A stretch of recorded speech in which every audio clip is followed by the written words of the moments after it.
खासदाराची चड्डी सुद्धा राहणार नाही मी प्रेस घेतली तर. बीड पोलीस ठाण्यातील एका अधिकाऱ्यानं बीड पोलीस प्रेस ग्रुपवर अशी एक पोस्ट केली आणि ही पोस्ट व्हायरल होताच संपूर्ण महाराष्ट्रात एकच खळबळ उडाली. आता ही पोस्ट व्हॉट्सअप ग्रुप वरून व्हायरल करणारे हे पोलीस अधिकारी कोण आणि या पोलीस अधिकाऱ्याला कोणत्या खासदाराची चड्डी उतरवायची होती ते खासदार कोण याचं उत्तर काय आहे हे महाराष्ट्राला शोधण्याची वेळ आली. खरं तर पोलीस आणि लोकप्रतिनिधी यांनी हातात हात घालून काम करायला पाहिजे. इतका बीडमध्ये सिरियस मॅटर घडलेला असताना आता हेच एकमेकांची चड्डी उतरवण्याची भाषा करतायत. यावरूनच बीडमध्ये नेमकं काय चाललंय हा प्रश्न पडलाय. त्यामुळं आजच्या लाईव्ह मध्ये हा विषयच मी घेतलेला आहे ज्याचं नावच आहे मुळातच पोलिसाची पोस्ट आणि खासदारांचा डोस. नमस्कार, मी संदीप चव्हाण आणि आपण पाहताय टॉप न्यूज मराठी आणि माझ्या सोबत आहे संकेत. नेमकं हे काय घडलं, हे चॅट डिस्कशन नेमकं काय आहे, जी पोस्ट व्हायरल झाली ते पहिल्यांदा आपण समजून घेऊ आणि मग त्या विषयावर बोलू. पाहूयात पहिल्यांदा ही पोस्ट काय आहे.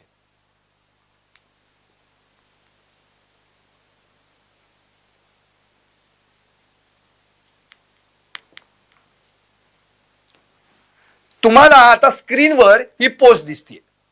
याच्यामध्ये आपण पाहत असाल तर काही डिस्कशन आहे. म्हणजे हा ग्रुप कुठला आहे व्हॉट्सअपचा, तर बीड पोलीस प्रेस ग्रुप, म्हणजे पत्रकार आणि पोलिसांचा मिळून असलेला हा एक ग्रुप आहे.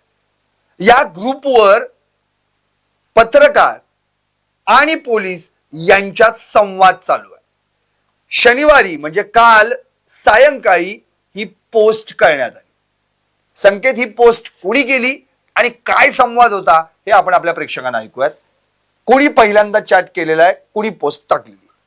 सर, या पोस्ट मध्ये जे दिसतंय त्यानुसार PI गणेश मुंडे नावाची जे PI आहेत त्यांनी ही संपूर्ण पोस्ट केल्याचं आपल्याला पाहायला मिळतंय.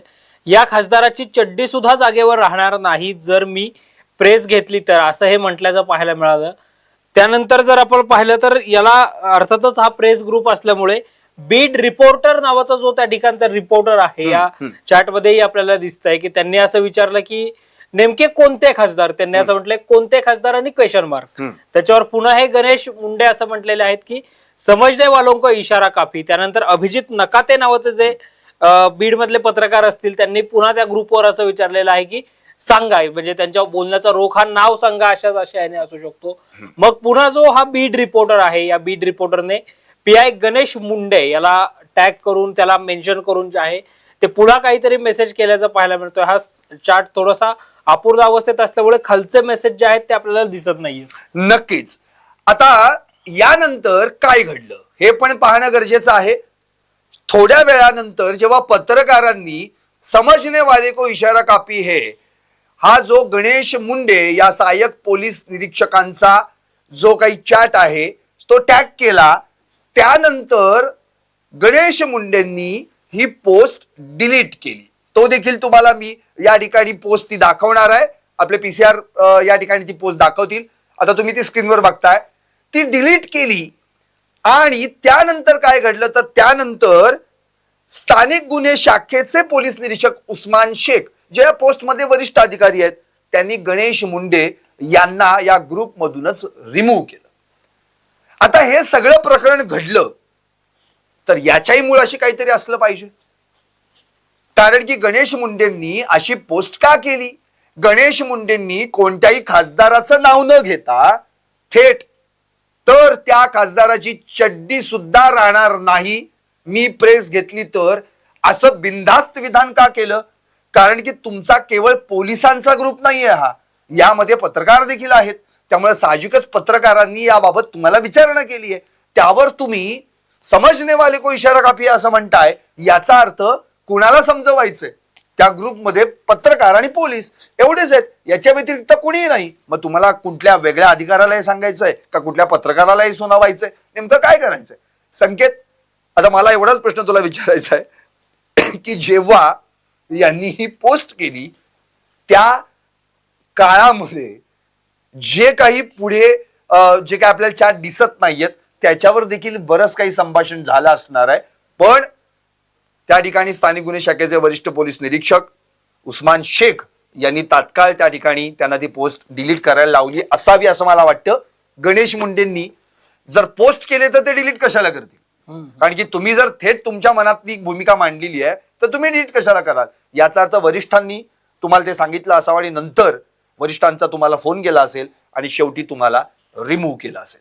म्हणजे प्रश्न हाच आहे संकेत की मुळात इथे महाराष्ट्रात आता सध्या बीड हे सगळीकडे चर्चेत आहे.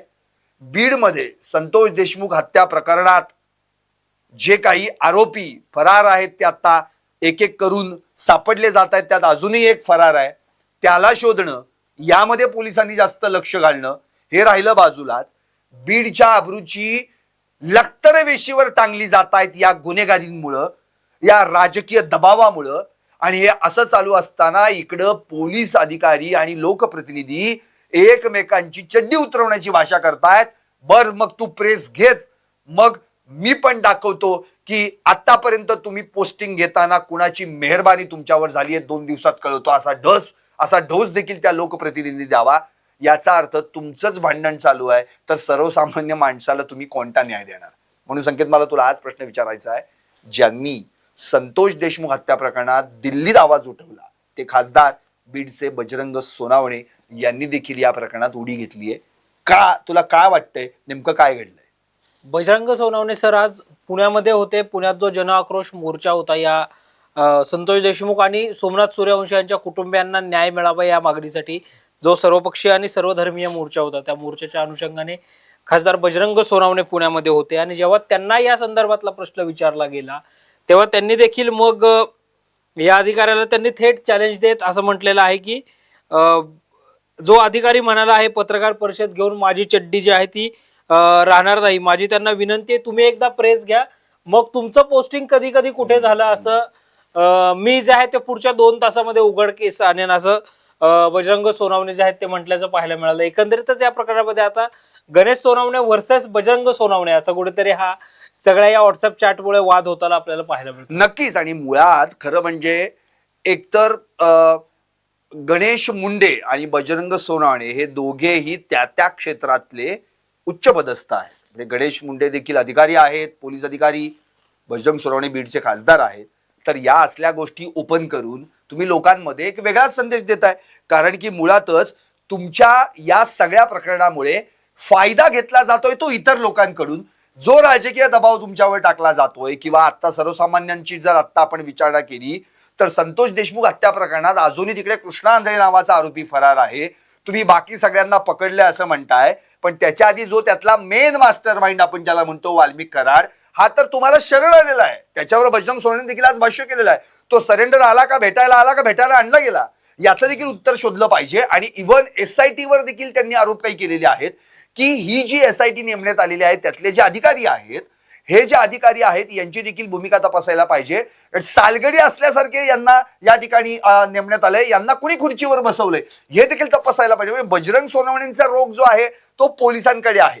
पण या प्रकरणामध्ये म्हणजे आता गणेश मुंडे वर्सेस बजरंग सोनवणे याचा जर विचार केला तर तुला आणखी एक महत्वाची मुद्दा आपल्या प्रेक्षकांना सांगावासा वाटेल.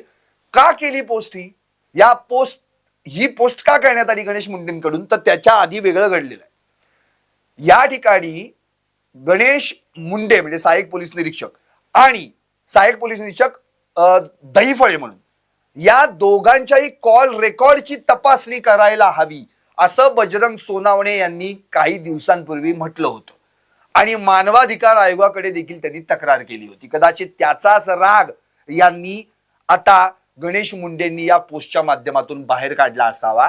पण हे जे सगळं चाललेलं आहे या माध्यमातून फोकस जो आता आपला असला पाहिजे संतोष देशमुख हत्या प्रकरणातील आरोपी तपासण्यासाठी पोलिसांनी लोकप्रतिनिधींनी प्रयत्न केले पाहिजेत, ते बाजूलाच राहत आहे आणि नकोच त्या विषयावर चर्चा होते. यामुळे पोलीस दल, राजकारणातले लोकप्रतिनिधी यांना उगाचच बिनकामाचं चव्हाट्यावर आणलं जातं. त्यामुळे प्रश्न हाच आहे की या दोघांनी या प्रकरणामध्ये लक्ष न घालता संतोष देशमुख हत्या प्रकरणामधल्या आरोपींना शोधण्यासाठी आणि त्यांना कठोरात कठोर शिक्षा कशी होईल यासाठी प्रयत्न करणं अत्यंत गरजेचं आहे. मला तुला तर हाच प्रश्न करायचा आहे. बजरंग सोनवणे दिल्लीमध्ये त्यांनी आवाज उठवला, अगदी मोर्चे असतील, आपण ह्याचा बीडचा पण मोर्चा पाहिला, पुण्यात देखील आज ते आले होते, प्रत्येक मोर्चामध्ये ते येऊन आपला आवाज उठवतायत. तर अशा वेळी बजरंग सोनवणेंनी आपला फोकस याच प्रकरणावर ठेवावा असं तुला वाटतं? निश्चितच बजरंग सोनवणे हे बीडचे खासदार आहेत आणि 6 लाखापेक्षा अधिक मताधिक्य घेऊन बीडच्या जनतेने त्यांना निवडून देखील दिलेलं आहे. आणि एकंदरीतच या सगळ्यामुळे जर आपण पाहिलं तर बजरंग सोनवणे यांनी आता त्या पोलीस अधिकाऱ्यांनी जर प्रेस घेतली, त्यांनी काय सांगितलं तर मी 2 तासात त्याचे पोस्टिंग जे आहेत ते सांगेन असं म्हणून या प्रकरणाला उगीच म्हणजे शिळ्याकडीला ऊत आणण्यापेक्षा त्यांनी ज्याप्रमाणे ते आतापर्यंत संतोष देशमुख यांच्या परिवाराला जी आहे ती न्याय मिळवून देण्याची मागणी लावून धरतायत. आज सुद्धा बजरंग सोनवणे असं म्हटले की या आरोपींना फाशीची शिक्षा होत नाही तोपर्यंत आम्ही आंदोलन सुरूच ठेवणार. एकंदरीतच संतोष देशमुखांच्या परिवाराला न्याय मिळवून देण्यासाठी आणि या प्रकरणातल्या खुन्यांपर्यंत पोहोचण्यासाठी बजरंग सोनवणे आतापर्यंत जे जे काही पोलीस प्रशासनाला सांगतायत त्या अनुषंगाने त्यांनी याच प्रकरणावर फोकस्ड राहणं खासदार म्हणून गरजेचं आहे. अगदी. आणि अगदी शेवटाकडे संकेत, मूळ मुद्दा असाच की मुळातच संतोष देशमुख हत्या प्रकरणातील 7 आरोपींपैकी 6 आरोपी जरी आता ताब्यात असले तरी एक जण फरार आहे, तो म्हणजे कृष्णा आंधळे. ज्यावेळी हे सगळं प्रकरण घडलं, 9 तारखेला प्रकरण घडलं, 11 तारखेला हे सगळे जर आपण पाहिलं तर गुजरातला निघून गेले होते आणि त्याच्या आधी हे सगळे भिवंडीत मुक्कामी होते. तिथे त्या सुदर्शन गुलिगार, सुधीर सांगळेच्या मित्राकडे हे सगळे राहिले. त्या मित्रांनी ज्यांना पैसा पाणी पुरवला, खाण्यापिण्याची व्यवस्था केली आणि मग हे भिवंडीवरून गुजरातला निघून गेले. अर्थातच भिवंडीवरून त्या ठिकाणी आपण पाहिलं तर गुजरात त्या बॉर्डरवर आपल्याला जाता येतं आणि जवळ आहे. गुजरातला गेल्यानंतर ते प्रसिद्ध मंदिर गिरनार मंदिराच्या 11,000 पायऱ्या चढलेत आणि त्यांनी तिथे दर्शन घेतलेलं आहे. आता एवढं सगळं झालं तर त्यांचे पैसे संपले. पैसे संपत आल्यानंतर त्यांनी कृष्णा आंधळेला गुजरातवरून खाली म्हणजे गिरनार मंदिरावरून खाली उतरण्यास सांगितलं आणि पैशाची व्यवस्था करायला लावली. आणि त्यावेळी देखील त्या मित्राकडे त्यांनी सांगितलं होतं की आम्हाला पैसे पुरव म्हणून. पण हा पुन्हा एकदा 11,000 पायऱ्या खाली उतरून आला कृष्णा आंधळे, पण तो वरती काय परत चढला नाही आणि कृष्णा आंधळे तिथून फरार झाला. आणि हे दोघं शेवटी पुण्यात आले, का तर पैसे संपत आले होते आणि पुण्यात आले, बालेवाडीत हे सापडले. अर्थात यात वायबसचे कनेक्शन होतं. मग त्यांनी याचा अर्थ तो जो भिवंडीचा कोण आहे तो, वायबसे, हे दोघे, तो सिद्धार्थ सोनवणे, या सगळ्यांचं कुठे ना कुठेतरी एक कनेक्शन आहे आणि हे सगळेजण एकत्र आलेले आहेत. त्यामुळं आता कृष्णा आंधळेवर फोकस करणं हे अत्यंत महत्वाचं आहे.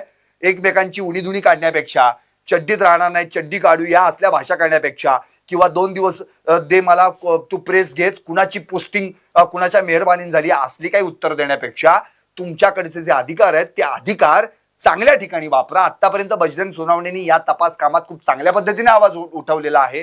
तू जसं म्हणालास तसं संतोष देशमुखांच्या कुटुंबाच्या मागे त्यांनी उभं राहावं आणि गणेश मुंडेंनी देखील आपली जी जबाबदारी आहे ती जबाबदारी सांभाळावी आणि नको तिकडे फोकस करण्यापेक्षा या ठिकाणी सर्वात महत्वाचं म्हणजे संतोष देशमुख हत्या प्रकरणात असलेल्या फरार आरोपीला शोधून काढण्यासाठी प्रयत्न करावेत, एवढंच सांगावं असं वाटतं. पाहत राहा टॉप न्यूज मराठी, आपला महाराष्ट्र, आपली बातमी.